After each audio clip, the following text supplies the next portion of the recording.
Well, hi there. Happy to have you back to the Kickbutt Leadership Live Conference. And I am Coni Meyers with Kickbutt Leadership, and this is my co-host. I'm Kim White with the My Sexy Business team. How do I describe our next guest? All I can say is the first time I met her, we met at a group that we go to called Awesome Females in Real Estate. And the first time I met her, I was like, okay, this is somebody that I really want to get to know and love. And we've known each other for probably 4 or 5 years now, and it's just been an absolute joy. And I've watched her grow and expand and become this amazing, totally kick butt speaker.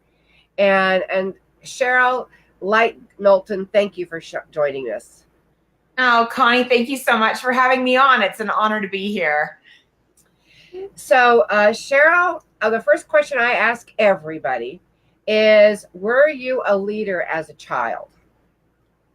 Oh, my goodness. And that gets into my personal story, and I don't want to make that too long, but ultimately, I was kick butt, queen of the universe. Copernicus verified this fact prior to my mother passing away. So my parents had been trying to have a family for over a decade. When they finally were successful at adopting me, I was their only child. I was the youngest on both sides of the family, and I was just absolutely adored. And I was little Miss Bossy Pants, got my way all the time, and was completely spoiled, and life was absolutely fabulous until right before I turned 5 when my mother passed away. And then absolutely every single thing in my life changed. And ultimately, it's taken me a long time as an adult to learn to go back and embrace who I was before I was hit with an avalanche of real life. So yeah, and about the time that you and I met, and to know you is to love you. I've loved you from the very first time that we met and served on a panel together at Awesome Females a few years ago. But it's taken me a long time. I think that was about the time I was really trying to start to embrace who I was prior to my mother passing away. So that's a really long-winded answer to what is probably a pretty simple question. So the answer was yes, and then no, until I kind of started to embrace that a little bit better. I was very shy after she passed away. My dad remarried, and that was not a good situation for me. And there was a lot of kind of mess and turmoil. And so I was very, very shy until I got to know people. And then I was a boss pants. So yes. And I see that in my grandchildren now. They're these little boss pants, and I love it. They're just so sassy, and it's fabulous. So they're so cute. Well, I know a lot of your story, and what you've become is just absolutely it's beyond kick butt. The way that I've seen you grow and flourish and become who you are is just absolutely amazing. Stop it! You're gonna make me cry. Well, I once you started stepping into who you are, what did you do prior to? I know you've been in the real estate community for a while. Did you have anything you did prior to real estate, or did you kind of grow into that? How did that all transpire? So I have been in the real estate space for 19 years now. I started as a lender, actually, in California. Had to get a real estate license in order to avoid going to prison, which I decided very early on was something that was very, very important to me and has shaped my journey as the queen of compliance. So yeah, that's kind of fun. Prior to that, I had been in sales. I was a full-time mom of 4 beautiful, perfect little girls who are all married and having their own perfect families now. But when they were small, they were my world, and I wanted to be home for them. And I did not, my ex-husband, bless his heart, he had bipolar disorder. And so I had to balance and be everything to everybody. And so I did a lot of at-home sales. I sold Tupperware, but I sold enough Tupperware to earn a free van so we could sell our one and only car to pay his tuition. And I saw him through his master's degree. So I did a lot of sales before getting into real estate, but my real estate journey has been convoluted and crazy, and looks more like a really crazy trail up Mount Everest more than a clear straight path. You are definitely my flavor. Wonderful. Yay. right. Yeah, I'm a hot batch of crazy is what I am. So good. I love that. We can all embrace each other's crazy, right? That's right. Absolutely. Absolutely. We love hot messes. I am, you Google hot mess and my photo is going to appear there. So, Well, and Kim has a hat that says hot mess. So, oh, I want one. I want one. That's so great. So you just started your own business. It's called, if I get it wrong, please correct me. It's called Elite Edge. Is that correct? That is correct. Elite Edge, So yes. tell us what Elite Edge is. Elite Edge is a combination of me as the queen of compliance with my amazing partner, who is an amazing man. He lives in Sarasota, Florida. His name is John Horn, and he's the former senior trainer for Realogy and a major top producer in his area when he was a practicing realtor. He was #1 in his entire MLS in terms of his sales volume for 6 consecutive years. I mean, who does that? I've never even met anybody else who's done that. Nobody's done that in my marketplace, for sure.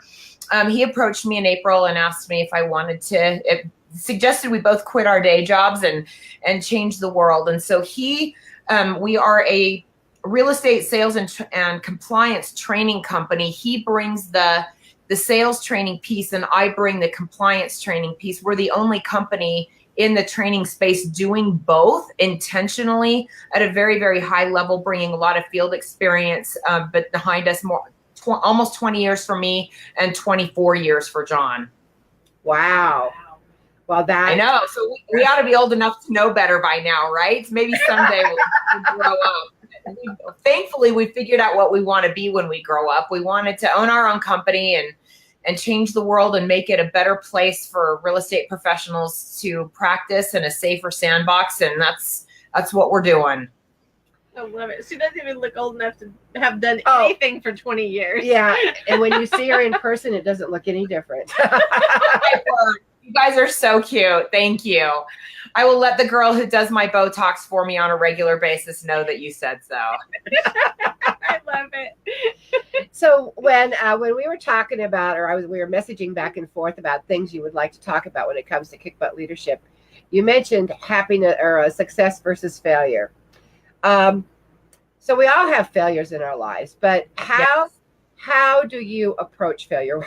What is I know you do some coaching with people. I know you've done a lot of training.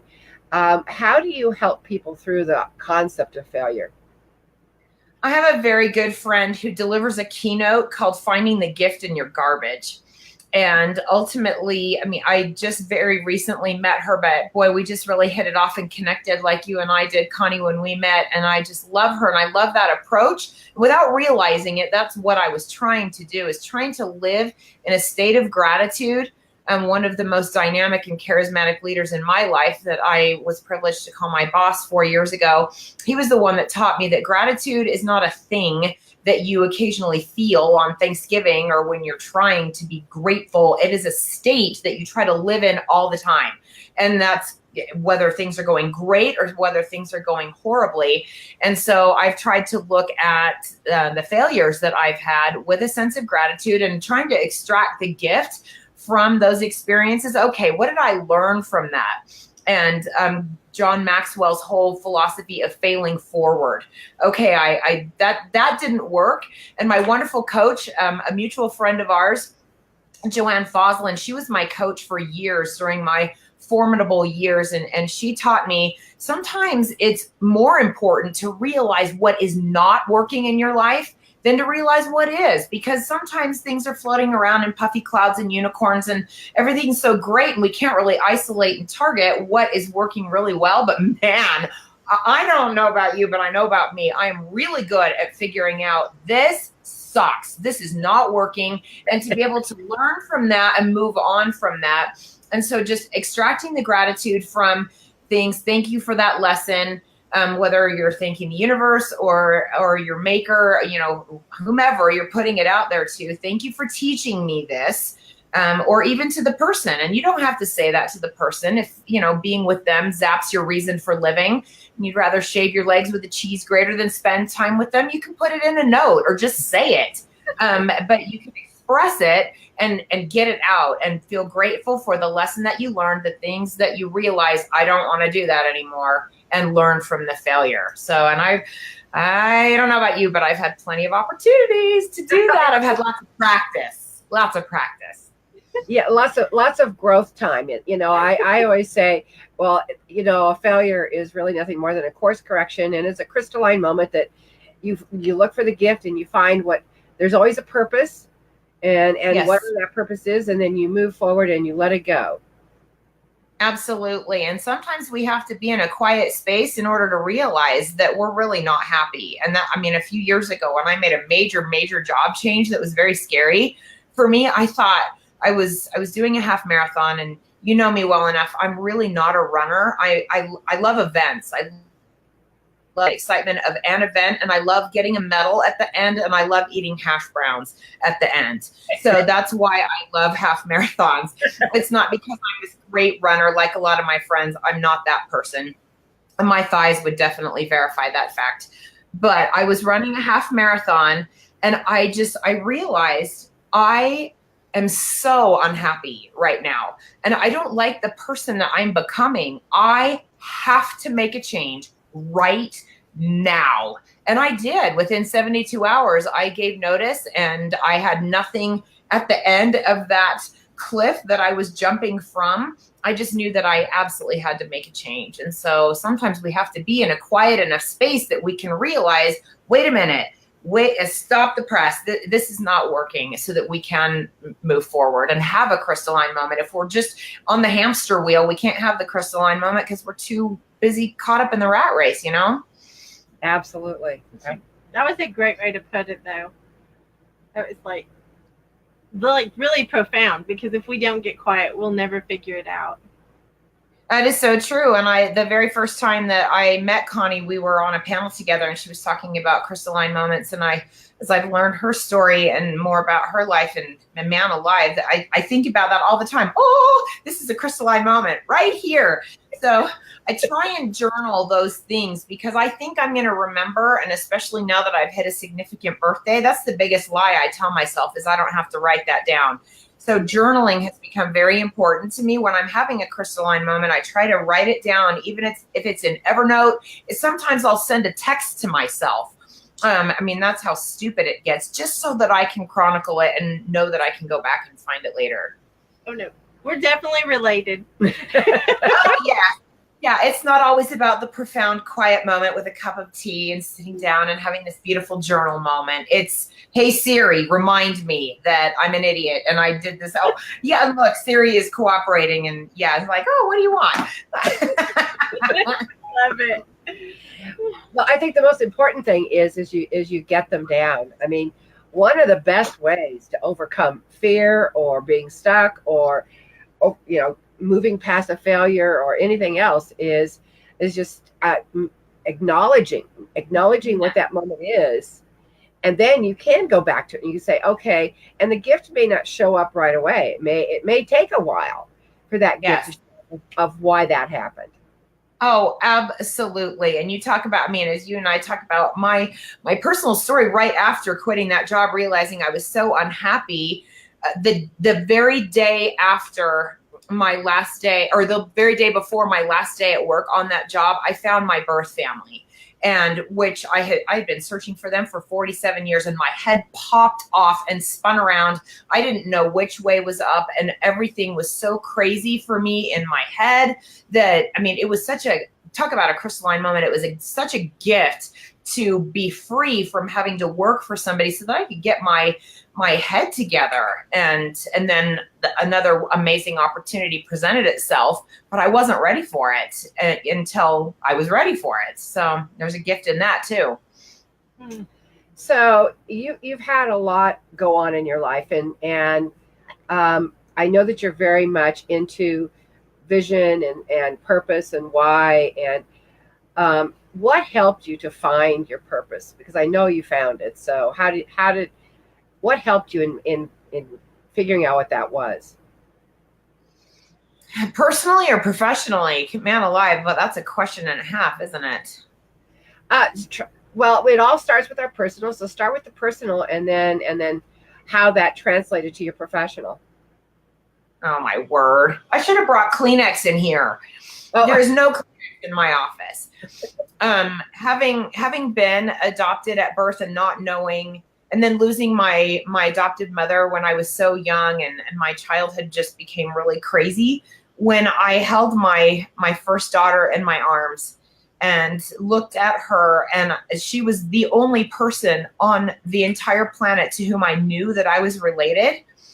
She was my why from the second I laid eyes on her, and followed by her 3 beautiful sisters. My girls are my why. And I jokingly refer to myself as a catch and release parent, that I put my heart and soul into them until they were 18, and then subsequently, were married. And so now I'm like, love ya. Here's a postcard from me and Mickey in Orlando. See ya. Yeah. I don't get to see them as often as I'd like to, because now I am pursuing phase 2 of my life, which is professionally doing what I spent years amassing the knowledge base that I needed to do what I'm doing now. But they are my why. There's no question. And those grandbabies aren't going to spoil themselves. So no, yeah. Not. Right. I always tell everybody, if I'd have known how much fun being a grandparent was, I would have done that first. Oh, amen to that. No question. No question, for sure. So if somebody wants to be a Kickbutt leader, what would you suggest they do to help them find their why and their purpose and then their vision? Oh my goodness. So professionally, my why came from teaching, and I went into that accidentally, and we'll share that story another day. But I remember standing there and teaching a concept and seeing the light go on in somebody's eyes when she got it. And that was so addicting to me to realize I just said something that changed the entire course, not only of her day, but her career potentially. And meeting those people with whom I connect in that very, very deep way is my why. Being able to really make a difference to them personally and professionally. A great way, in answer to your question, a great way for other people to do that if they haven't figured that out yet is to watch Simon Sinek's TED Talk, first of all, because that is a commitment of 18 minutes and $0. So it's a TED Talk. You go to youtube.com, type in Simon Sinek, Sinek, start with why, and watch his 18-minute TED Talk. And that is a great start. And then reading his book is another potential next step. And then reading his book, Finding Your Why, which is a more recent publication that I read earlier this year. Great book. Doing those things to try and help each person flesh out for them what that is. And then having those quiet moments where you think, gosh, what is it that I love to do? What would I do if I weren't getting paid? And I love it so much that I would do it for free. Not that we want you to do it for free, but you cultivate a skill set that you can then learn to market, package, elevate, brand, and sell. And all of that comes later. But first of all, you got to start with the seed and plant what it is that you truly, truly love to do. Absolutely. Absolutely. Well, and you have to do it. You have to do it even if you have fear, and even if you have to just move through it. Oh, absolutely. And it's connecting with the reason why you love to do it that gets you past the fear. When I think about myself, that's when I get fearful. When I think about I am here to serve everyone I'm going to speak to, whether that's 5 people or 750 people, the size of the audience doesn't matter. When I think about them, what am I going to do to give to them, serve them, bless their lives, make a difference to them? It's not about me. And then that takes the fear out of it for me to a tremendous extent. It's about the discovery. It's a treasure hunt of finding what I need to unearth all the gunk and clear off the diamonds so that I can deliver the diamond. That's the fun part. So good. Yeah, I just love listening to you talk. I just You're so cute. Never laugh. Your laugh is killing me. I love your laugh. Oh my goodness. So, I think my husband's tired of hearing me talk at this point. So you guys are a breath of fresh air. So now that you've started this new company and you're off on this new adventure, what would you like to see the end result be for Elite Edge? What would you like to see the vision, say, 3 years from now? Oh my goodness, to bless as many lives as possible in as many ways as possible as we can. So we are developing a multitude of different, by multitude I mean 9 different revenue generating streams, but different avenues that we can go down. And that includes reaching people by speaking live. That includes webinars and podcasts. That includes online video content, which I've created a ton of, but none of which has come to market yet. That includes book and article writing, continuing with social media connectedness, and then branching into additional pieces of doing instructor development workshops, which is also mostly live, but book writing. So as you and I have talked about, you were the first person to inspire me to write a book. At the moment, I'm in the middle of 3. So the good news is in the last 6 months, I've actually started writing, like actual writing, not talking to Siri, actually writing. The problem is I started going down 3 different roads because things would come at different times and I haven't finished any of them. So that is one of my goals for this year, is to just finish something. I think you told us the one you need to finish because I can't wait to read it. Which one? The glass elevator. Oh, that's a keynote. That's a keynote. I think we started talking about that before our audience joined us. But yeah, I got the idea when I was at the Anatol in Dallas. I don't know if you've ever been there. I've actually stayed there twice. But they have all these glass elevators. And so a portion of the keynote that I am developing right now is don't pick your nose in glass elevators. And it's about integrity and doing the right thing even when no one is watching, or you think no one is watching. Yeah. So I could do that. Would be fun. What a good idea, Kim. I could develop that into a book. You've given us something. Absolutely. I'm thinking you could take so many of your experiences and put them in that book, and how good that would be, along with all the integrity. Yes. Well, the easiest one to write is the Every Mistake in the Book, which is a collaborative effort between me and several other real estate practitioners who write down every mistake we've ever made, and that would fill volumes. That'd be like the Chicken Soup for the Soul series, because there'd be so many of them. I love it. I can totally relate to what you're talking about because, well, one of the books that I still in my list of books to write, and they kind of got sidetracked with this whole Kickbutt leadership stuff, is one on adoption. And I had talked with Cheryl about interviewing her for the book on adoption. But then I got sidetracked with this whole Kickbutt leadership thing. And I too have 3 books I'm working on. I'm hoping to get one. Good. Oh, yay. I do want to be like you someday, so I'm on my way. We'll have to do a little collaboration along the way. Okay. Let's do it. Accountability partners and get them done. I need something else to read. Oh, yeah. Need to do that for sure. Oh, yes.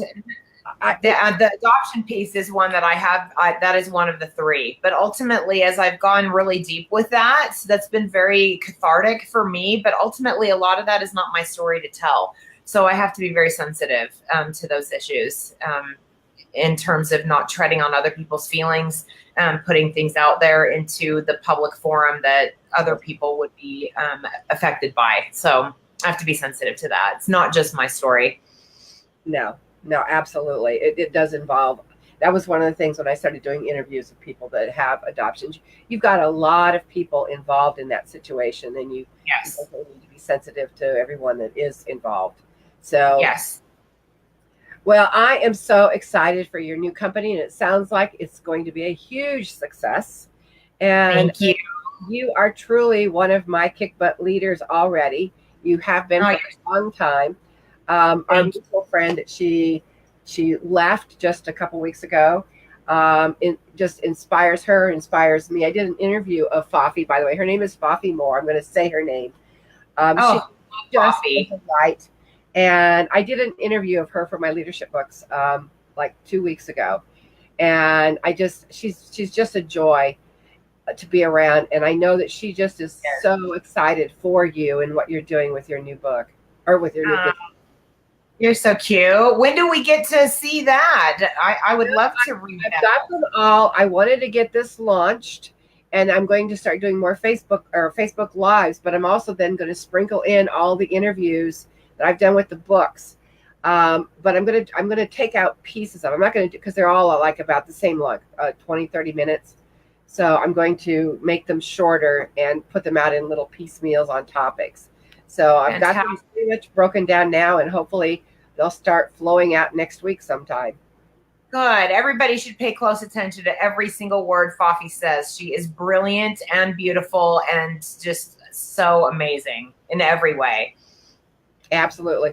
Well, the next time I do a Kickbutt leadership, I'm going to try to get her on. I tried this time, but she was busy. So I wanted to have you and her on, one of you following the other, so people could see what a really magnetic duo you two were. Oh, you're so cute. My goodness, to even be grouped into the same thought process as Fafi is an honor. She's been such a mentor and friend to me, and I just adore her. Well, my dear, thank you so much for taking your time and coming on with us. And you've got lots of good wishes coming from Las Vegas. Make sure if you come to Vegas, she's in Salt Lake, you let me know, okay? I absolutely will. I'll be in Orlando next week. So yeah, thank heaven for social media that we get to connect no matter where we are. That's the beautiful thing about it. Absolutely.